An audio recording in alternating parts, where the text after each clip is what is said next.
Ассалому алайкум дӯстон, хуш омадем ба шабакаи мо. Дар навори имрӯза оиди тозатарин ва беҳтарин хабарҳо аз ҷаҳони ММА гап мезанем. Дӯстон, дар навори гузашта мо дар ду ҷо хатогӣ кардем ва мо набояд ки хатогӣ кунем ва аз ҳамин сабаб ин чиз моро ғамгин кард. Аммо бисёре аз шумо моро аз ин хатогӣ дар комментария огоҳ кардем ва рости гап дӯстон, ин чиз моро хурсанд кард. Медонем барои чӣ? Барои он ки мо шоҳиди он шудем ки бисёре аз шумо дар ҳақиқат мухлиси ашадии ММА буда ин хатогиҳои моро фаҳмида моро аз онҳо хабар додем. Мо сипосгузорем ва ҳамчунин барои хатогии худ бахшиш мепурсем ва кӯшиш мекунем ки дар оянда ин корҳо нашаванд. Акнун боша биёед наворро оғоз мекунем. Яке аз ҷанговарони топи UFC, довталаби пешинаи UFC барои камарбанд дар вазни сабук Элия Квинта карьераи худро ба анҷом расонд. Оиди ин чиз худи варзишгар хабар дод. Биёед суханҳои ӯро гӯш мекунем. Ман фикр мекунам ки дар ҳамин ҷо тамом. Албатта ки ман мехостам ки бо ғалаба карьераи худро ба анҷом расонам, аммо ин чиз арзанда нест. Шумо муҳорибаи Майкл Чендлер ва Ҷастин Гейҷерро дар турнири UFC 268 диден. Чӣ гуна онҳо ба якдигар зарари калон расонданд. Аммо ман гуфтаним ки ин чиз арзанда нест.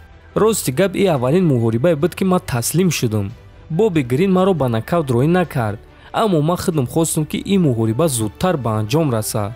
Ман дар хонаи калон ва зебо зиндагӣ мекунам. Ман сармоягузорӣ кардагиам ва UFC ба ман пули кам медиҳад ки ман саломатӣ ва бадани худро қурбонӣ кунам, гуфтааст Яквинта. Хотиррасон мекунам ки соли 2018 Элия Квинта зидди Ҳабиб Нурмагомедов барои камарбанд муҳориба бурда буд ва ӯ аввалин ҷанговаре шуд ки тамоми 5 раунд бо Ҳабиб ҷангида тавонист. Дӯстон, шумо бо суханҳои Яквинта розӣ ҳастен ё не?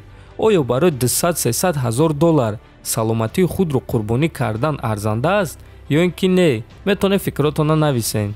Чемпиони пешинаи UFC дар ду вазн Конор Макгрегор қоил шуд ки барои чӣ вақтҳои охир дар Твиттер ягон чиз менависа ва баъдан онҳоро удалид мекунад.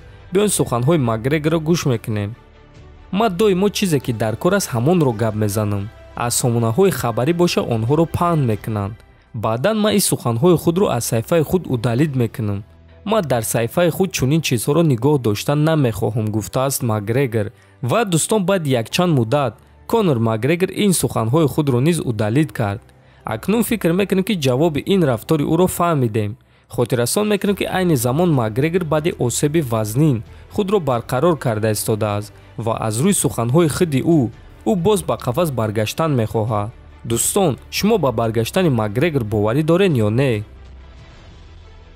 Шаби гузашта ду топови ҷанговари UFC, шашум рақами рейтинги UFC дар вазни миёна Ҷек Хермансон ва даҳум рақами рейтинги UFC дар вазни ним миёна Ҳамзат Чимаев муҳорибаи рӯбарӯ пеш аз қувваозмоиашон гузаронданд ва акнун онҳо имрӯз муҳориба бо қоидаҳои гӯштинги озод мегузаронанд.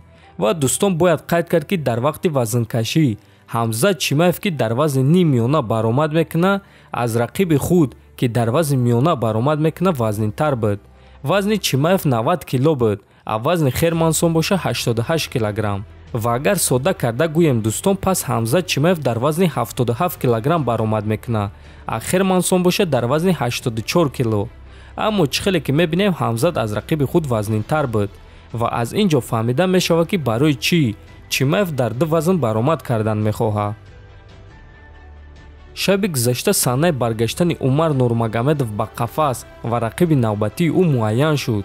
Аз рӯи хабарҳо Умар Нурмагомедов бо рекорди 13-0 ва Ҷек Шора бо рекорди 15-0 рӯзи 19 март дар қафас вохоҳанд хӯрд.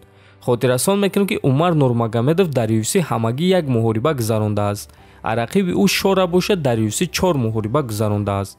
Акнун ду ҷанговари бебоғ дар қафас вомехӯранд ва яке аз онҳо аввалин бор шикаст хоҳад хӯрд. Дӯстон, дар ҳамин ҷо навори мо ба анҷом мерасад. Ҳатман фикр ақидаотонро нависен, дар канал обуна шавен то боздид хонаободу сарбаланд бошен. Дӯстон, аллакай чанд моҳ мешавад ки мо бо ширкати Шифофармо ҳамкорӣ мекунем ва ба шумо низ тавсия медиҳем, чунки шумо аз ширкати Шифофармо метавонед доруҳои гиёҳии оригиналро дастрас кунед. дору барои хароб ва фарбешавӣ, барои дарди меъдаву гурда, барои дарди мушакҳо, барои бақувват кардани мардонагӣ ва дароз кардани муҳлати ҳамхобагӣ, барои ришму сарбарорӣ ва дигар доруҳои даркории худро метавонед аз ширкати шифофармо дастрас кунед. худи ҳозир ба номерҳои дар рӯи экран буда занг занед ва агар ки скидка гирифтан хоҳед, пас ҳатман аз номи канали Паҳлавон гап занед.